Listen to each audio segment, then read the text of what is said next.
Bonsoir à tous, on tourne nos regards vers l'église au Mali où le père Hans Joachim Lohr, prêtre allemand, libéré le 26 novembre après un an de captivité, s'exprimera pour la première fois publiquement depuis sa libération dans une conférence de presse samedi 20 janvier à Rome.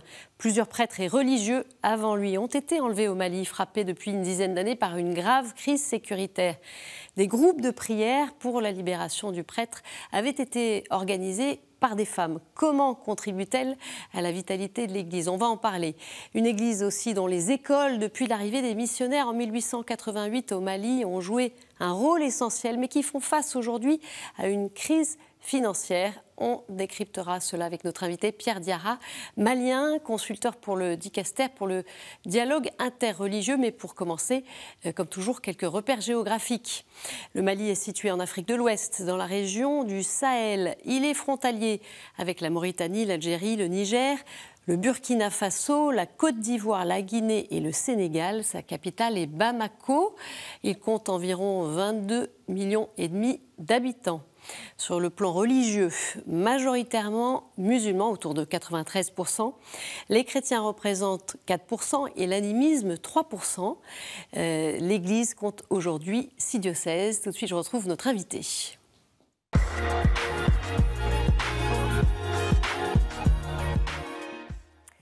Pierre Diarra, bonsoir, merci de nous rejoindre à nouveau. Nos téléspectateurs vous connaissent. Alors, vous êtes malien, mais vous vivez en France depuis longtemps. Et vous étiez justement en décembre au Mali. Vous avez notamment donné des cours à l'Université catholique de l'Afrique de l'Ouest à Bamako.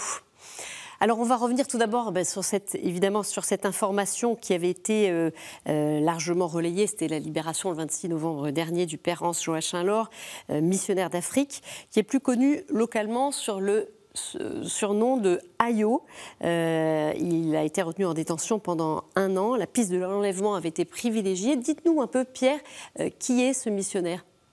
Alors, c'était un missionnaire d'Afrique qui était au Mali depuis plus de 30 ans, si je compte bien, et qui était très engagé, comme les missionnaires d'Afrique et l'ensemble du clergé et les évêques du Mali, dans l'évangélisation du Mali et l'engagement pastoral auprès des populations maliennes. Et ce missionnaire avait diverses responsabilités et habitait à l'intérieur de l'enceinte de l'Université catholique de l'Afrique de l'Ouest et donc unité universitaire à Bamako. Et donc c'est là apparemment qu'il avait été enlevé. Alors effectivement, le 20 janvier, il doit donner une conférence de presse depuis Rome et il va aussi présider une messe d'action de grâce qui suivra cette conférence de presse. On se souvient qu'il y a eu d'autres religieux enlevés. On avait suivi ici notamment l'enlèvement de Sœur Gloria, cette religieuse colombienne qui a été retenue en otage pendant 4 ans et 8 mois. Oui. Ces enlèvements, on le sait, ils illustrent ce climat d'insécurité qui frappe le Mali. Dites-nous aujourd'hui, donnez-nous des nouvelles des chrétiens dans ce contexte. Comment est-ce que ça évolue? Où est-ce qu'on en est aujourd'hui? En fait, l'insécurité touche toutes les populations, ce n'est pas seulement les Maliens, les Maliens catholiques chrétiens. Il y a eu effectivement, depuis quelques années, quelques chrétiens qui se sont sentis inquiétés, mais l'insécurité touche tous les Maliens. Et j'ai cru comprendre que les nouvelles autorités maliennes étaient très engagées. La junte est arrivée en 2020 voilà, au pouvoir. Il y a en fait deux grandes actions.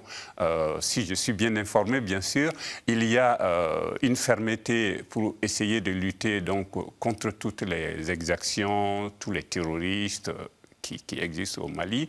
Et il y a en même temps un désir de dialogue et d'instaurer au Mali une cohésion sociale.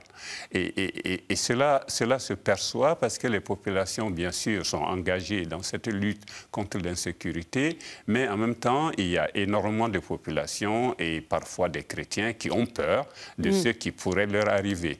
Donc il y a un sentiment de peur, mais en même temps un engagement auprès auprès de l'armée, auprès du gouvernement, pour que cette situation se transforme en...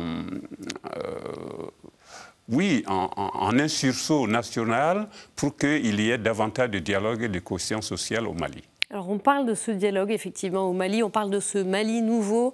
Qu'est-ce que ça veut dire et surtout comment il peut se construire ce Mali nouveau, comment cette paix peut se construire, parce qu'on se souvient des accords de paix de 2015 finalement qui ne sont pas véritablement appliqués.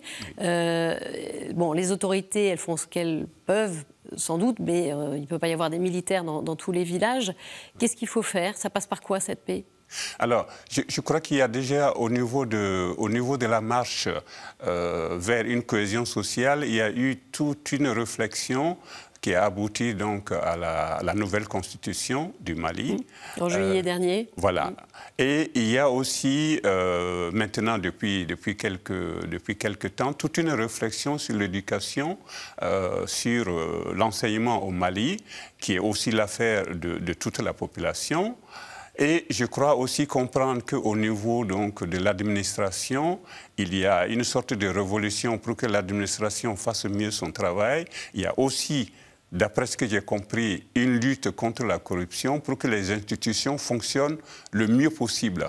Et donc, tous ces aspects montrent qu'on est engagé au Mali sur un chemin où, et c'est l'expression, il va y avoir un Mali nouveau où tout le monde doit se sentir engagé pour que les choses changent et qu'on vive mieux au Mali et qu'il y ait, on pourrait dire, un sursaut national pour que la situation malienne se transforme et que les gens vivent mieux au niveau donc, de toutes les populations, pas simplement au niveau des grandes villes, mais aussi au niveau des paysans, au niveau de l'éducation. Et d'ailleurs, il y a eu... il y a quelque temps ici à Paris, un engagement de la diaspora pour donner des éléments de réflexion par rapport justement aux états généraux de l'éducation nationale et de l'enseignement. Alors, les chrétiens dans tout ça, là vous me parlez du pays de manière un peu globale. Oui. Voilà, quelle est la contribution des chrétiens? Et évidemment, cette question du dialogue interreligieux doit se poser, c'est un sujet que vous connaissez aussi. Ah oui, oui, bien sûr. Les Maliens, les chrétiens et en particulier les catholiques que je connais un peu mieux, sont très engagés. J'ai eu l'occasion d'ailleurs, pendant que j'étais à Bamako, de rencontrer le cardinal Jean Zerbo, l'archevêque de Bamako. J'ai eu aussi l'occasion de rencontrer le recteur du grand séminaire de Bamako, Samaya. J'ai eu l'occasion aussi de rencontrer le nouveau directeur de l'enseignement catholique. C'est un sujet que vous avez abordé? Voilà, ce sont des sujets que nous abordons et je sais que l'archevêque en particulier est très préoccupé par justement cette mise en place de structures qui permettent qu'au Mali on vive mieux et qu'advienne enfin ce que nous appelons au Mali un Mali nouveau. Et par rapport aux chrétiens, il m'a expliqué qu'un certain nombre de personnes étaient engagées non seulement dans la réflexion, mais aussi au niveau des groupes de prière, au niveau des réflexions, notamment par rapport aux femmes, pour essayer de voir comment est-ce qu'eux, en tant que chrétiens, en tant que croyants, ils peuvent faire. Et cela passe bien sûr par le dialogue interreligieux, où il y a des chrétiens et des musulmans qui se rencontrent, qui discutent, j'ai presque envie de dire à tous les niveaux, au niveau des jeunes, mais aussi au niveau des femmes, au niveau des adultes. Il y a comme une stimulation commune pour dialoguer plus et essayer de voir qu'est-ce qu'on peut faire ensemble, en tant que croyants, pour qu'il y ait davantage de cohésion sociale et qu'un certain nombre de choses qui ne marchent pas puissent fonctionner mieux. Alors justement, Pierre, vous nous parliez des femmes, du rôle des femmes dans l'Église. Il y a justement des groupes de prière portés par des femmes qui ont prié pour la libération du père Ayo. On écoute la réaction de Claire Traoré Koulibaly, laïque engagée dans la paroisse du Sacré-Cœur à Bamako, lorsqu'elle a appris la bonne nouvelle. La libération du père Ayo a été une très grande joie. Personnellement, j'ai tellement crié dans l'église que les petits-enfants m'ont demandé qu'est-ce qui se passe. Ça a été une très très bonne surprise. C'est un ami de la famille, il est venu dire une messe à la maison Et vraiment, la libération du père Ayo, on a enlevé, comme on le dit en Bambara, l'épine des pieds des chrétiens du Mali et du monde entier, je crois. Nous continuons à prier avec lui. Et je suis toujours en contact avec lui. Il est en forme, il se sent bien. Et vraiment, nous rendons grâce au Seigneur. Et merci à Maman Marie pour ses intercessions. Elle a une réaction, Pierre Diarra. Oui, alors bien sûr, moi je suis très, très heureux de cette libération. Et à Bamako, en décembre, il y a eu une messe d'action de grâce à la cathédrale pour rendre grâce pour cette libération. Et dans le quartier de l'université catholique, donc, où j'étais, j'ai eu la chance de participer à une célébration eucharistique qui avait été demandée par les femmes du quartier pour rendre grâce à Dieu. Et donc, elles étaient là le matin de bonne heure et elles ont signifié leur joie en disant, voilà, nous avons prié pour la libération du père Ayo et nous venons rendre grâce. Et ils avaient demandé donc à l'abbé Alexis Dembélé de leur célébrer donc une Eucharistie pour rendre grâce pour cette libération. Et en fait, ça dit quoi de ce rôle de la femme là? C'est quelque chose de nouveau? Alors, il me semble que c'est nouveau, mais je sais que les femmes sont très organisées au Mali et dans le domaine religieux aussi, elles sont très engagées et particulièrement pour les chrétiennes, donc qui ont vraiment organisé des veillées de prière, des temps de prière, de chapelet et autres pour demander la libération du père Ayo. Et donc, quand le père a été libéré, elles se sont dit, nous continuons notre action de grâce de façon commune. Donc elles ont, au moins au niveau de certains groupes, se sont dit, on va essayer d'organiser, en accord bien sûr avec des prêtres, des célébrations, et notamment des célébrations eucharistiques, pour rendre grâce à Dieu. Et ça contribue à la dynamique spirituelle de l'Église au Mali? Bien sûr, bien sûr. Les femmes sont très engagées. Alors, ce n'est pas simplement pour prier et pour rendre grâce pour la libération du Père. Elles sont vraiment engagées dans les quartiers, elles sont engagées au niveau des communautés chrétiennes et elles participent aussi à l'éducation des jeunes et des enfants et même des adultes qui veulent devenir chrétiens. Et donc, on sent qu'elles prennent les choses en main. Et par exemple, au niveau des chorales, bien sûr, il y a des garçons, mais il y a aussi des jeunes filles, il y a aussi des femmes qui participent à la célébration et qui sont très engagées. De même, l'organisation d'un certain nombre d'activités au niveau des paroisses et des communautés chrétiennes, en tout cas à Bamako, on sent cela. Et c'est un des aspects dont j'ai eu l'occasion de parler avec le cardinal Zerbo, qui est très contente de l'engagement de ces groupes de femmes pour la vie, le dynamisme des communautés chrétiennes dans son diocèse. Et c'est lié notamment quoi, un peu la restructuration des paroisses? Qu'est-ce qui explique cela? Non, je crois que c'est lié à l'engagement des femmes. Vous savez, les femmes sont très engagées en Afrique, même si souvent on laisse croire que bon, elles ont des difficultés, etc. Elles sont très organisées et quand elles engagent une action, que ce soit religieux ou autre, souvent ça marche. Ça ne veut pas dire que les hommes ne font rien, mais généralement les femmes sont peut-être plus motivées et arrivent à s'organiser pour que ceux qui les engagent puissent vraiment avoir un impact social. Alors, ces femmes et les pèlerins en général ont prié notamment pour cette libération du Père Anse. Ça, c'était lors de la dernière édition du pèlerinage marial national à Kita qui s'est tenu en novembre, je crois. Oui. C'est quoi le sens de ce lieu pour les chrétiens maliens? Alors, le pèlerinage a toujours lieu autour du 19-20 novembre, parce que ça correspond à la date de l'arrivée des premiers missionnaires au Mali, donc en 1888. Et donc les évêques ont décidé qu'il y ait un pèlerinage national, donc qui soit le dimanche le plus proche de cette date. Et donc ça consiste à demander à l'ensemble de la communauté chrétienne, surtout les catholiques, de venir pour le pèlerinage à Kita, donc dans le diocèse, dans les lieux où sont arrivés les premiers missionnaires. Et donc, toute la communauté chrétienne du Mali est invitée à faire ce pèlerinage. Et donc, il y a des foules immenses qui viennent à ce pèlerinage.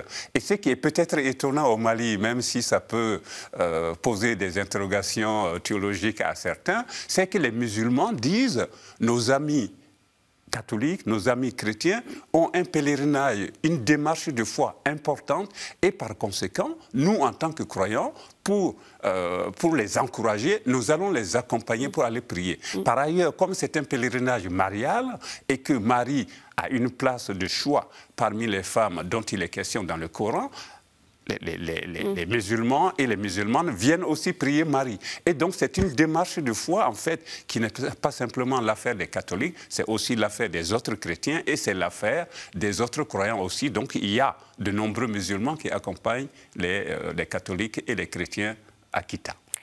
Pierre Diarra, autre sujet que vous connaissez, puisque vous enseignez à l'Université catholique de l'Afrique de l'Ouest à Bamako, c'est la question de l'avenir de l'enseignement catholique au Mali. Alors, il y a 41 000 élèves de la maternelle à l'université qui sont formés dans les 138 écoles catholiques du pays. Très brièvement, d'abord, c'est quoi le rôle de ces écoles? Les chrétiens, voilà, c'est une petite communauté, mais ces écoles, elles ont un rayonnement. Alors, au niveau de l'école en général au Mali, il y a donc l'enseignement privé catholique qui est proposé par l'Église à l'ensemble des populations maliennes. Et un des aspects importants, il me semble, c'est de trouver un lieu où parler de la foi, parler de la foi en Jésus, ou parler de Mohamed, ou parler d'autres croyances. Ce n'est pas interdit.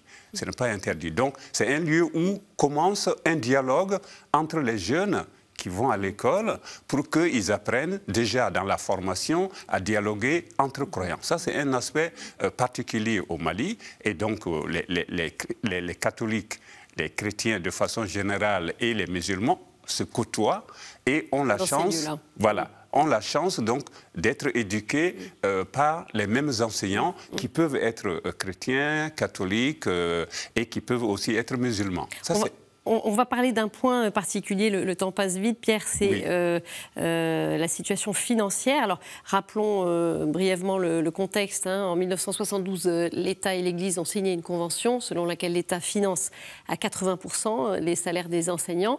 Mais depuis plusieurs années, l'État n'a pas réglé la totalité des subventions dues à l'Église, la mettant en difficulté dans sa mission. Les explications du père Edmond Dembélé, directeur national de l'enseignement catholique au Mali. La difficulté n'est pas liée à une question de mauvaise gestion des ressources, à un détournement des ressources que nous recevons de l'État ou de certains partenaires. La difficulté, en fait, vient du fait que, justement, ces subventions que nous devions recevoir de certains partenaires, nous ne les recevons plus en totalité depuis quelques années. Alors donc, cela crée un déséquilibre. Et au contraire, je dirais que d'ailleurs, la plupart des diocèses utilisent leurs ressources propres aujourd'hui. Il y a des diocèses qui sont endettés aujourd'hui. La plupart des diocèses sont endettés aujourd'hui parce que, utilisant toutes les ressources dont ils disposent, et même les ressources de certaines structures qui leur ont été confiées, les diocèses utilisent ces ressources aujourd'hui pour pouvoir payer les salaires à la fin de chaque mois. Tous les diocèses du Mali. Donc, c'est plutôt le contraire. Les diocèses aujourd'hui sont essoufflés parce qu'ils n'ont plus de ressources propres. Et toutes les ressources dont ils disposent ont été engagées pour payer, ça je le dis sur l'honneur.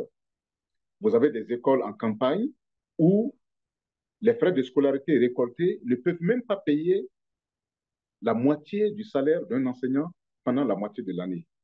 Si nous voulons, par exemple, faire en sorte que nous puissions nous-mêmes prendre en charge les salaires de nos enseignants, nous serons obligés d'augmenter substantiellement les frais de scolarité et cela ne permettrait pas à beaucoup de parents de pouvoir mettre leurs enfants dans nos écoles. Les écoles catholiques seraient des écoles pour les enfants de riches. Or, l'Église veut maintenir le côté social de son éducation. Voilà, on l'entend dans ce que dit le père Dembélé, c'est que l'Église se retrouve vraiment en difficulté dans l'exercice de sa mission. Oui, je pense que quand le gouvernement a du mal à payer les subventions pour soutenir justement l'enseignement privé catholique, ça pose réellement des problèmes. L'Église n'a pas les moyens pour payer les enseignants et pour faire un certain nombre de choses dans les écoles. Et par conséquent, ça pose énormément de problèmes. Justement, dites-nous, c'est quoi très concrètement les effets de ces difficultés financières? Comment ça impacte l'enseignement? Alors, il y a au niveau des salaires, oui. Je sais que certains diocèses, l'année dernière, je ne sais pas si le problème a été résolu, avaient vraiment du mal à payer les enseignants. Donc, quand à la fin du mois, les enseignants, des pères de famille n'ont pas leur salaire, qu'est-ce qui se passe? Cela pose question. Oui. Alors, bien sûr, ils peuvent bien sûr s'endetter auprès d'un commerçant ou pour pouvoir donner à manger à la famille. Donc, ça pose énormément de difficultés. Et puis, par ailleurs, si le diocèse décide, à supposer qu'ils aient d'autres fonds et qu'ils puissent donc prendre cet argent-là pour pouvoir payer les enseignants en attendant que les subventions arrivent, ça peut poser énormément de problèmes au niveau de la gestion du diocèse. Donc c'est vraiment le nerf de la guerre, on pourrait dire. Et peut-être assez dissuasif aussi, du coup, pour des jeunes d'aller vers le métier de l'enseignement, non? Non. La question et le père Edmond Dembélé l'a bien souligné, si l'Église est obligée d'augmenter, par exemple, les frais de scolarité, l'école privée catholique risque de se transformer en école pour riches. Voilà, seuls ceux qui auraient les moyens et qui financeraient. Voilà. Et du coup, la possibilité qui était donnée justement pour les parents de mettre leurs enfants dans ces écoles où il y a un dialogue interreligieux qui est possible et où on peut proposer au niveau de l'enseignement privé catholique un certain nombre de choses qu'on ne peut pas forcément faire dans l'école publique, eh bien, ça peut poser énormément de problèmes parce que justement, on risque de transformer l'école privée catholique en école pour des gens qui ont de l'argent. Et donc, la cohésion sociale dont je vous parlais et le dialogue interreligieux qui est mis en avant dans les écoles privées catholiques risque de ne pas pouvoir se faire avec, à terme, que l'Église diminue le nombre d'écoles privées et que même au niveau du lycée et au niveau de l'université, il y ait énormément de difficultés pour accueillir toutes les personnes qui voudraient mettre leurs enfants à l'école privée catholique. Oui, donc l'université, elle n'échappe pas aussi à ces... L'université n'échappe pas à ce problème, sauf qu'à l'université, comme on est quand même dans un enseignement supérieur, là, c'est pareil. Je sais qu'à Bamako, il y a plus de musulmans qui viennent à l'université catholique que de chrétiens, mais bon, ça c'est compte tenu du pourcentage de chrétiens par rapport à... Voilà. Mais il y a aussi là une possibilité offerte aux croyants, quels qu'ils soient, de pouvoir donc travailler ensemble, de préparer l'avenir, leur avenir et l'avenir du pays ensemble et d'apprendre vraiment à travailler ensemble. Et ça, c'est inestimable. Donc on l'entend bien, c'est évidemment un enjeu, cet avenir de l'éducation catholique pour l'avenir du Mali et de la cohésion du Mali. Bien sûr. Merci beaucoup Pierre Diarra pour cet éclairage. Et on va continuer bien sûr à suivre ces jours-ci ce qui se passe du côté du Mali et notamment en lien avec la conférence de presse du Père Hans. Tout de suite, on retrouve la chronique du Monde.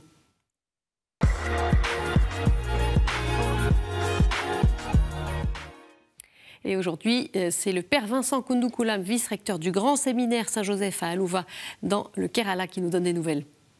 Le mois de décembre et de janvier sont habituellement le temps des ordinations sacerdotales dans l'église Syro-Malabar en Inde. Voici quelques éléments de la célébration. La cérémonie commence avec la procession. Quelques membres de la famille du candidat, les prêtres qui concélèbrent et l'évêque qui donne l'ordination y participent. Ensuite, les participants importants, y compris le candidat, allument la lampe indienne qui désigne l'accueil du Christ. Une fois les offrandes reçues, le candidat déclare publiquement la foi de l'Église et son obéissance aux évêques qui vont administrer le diocèse. Entre-temps, l'archiprêtre de la cérémonie l'emmène vers le baptistère.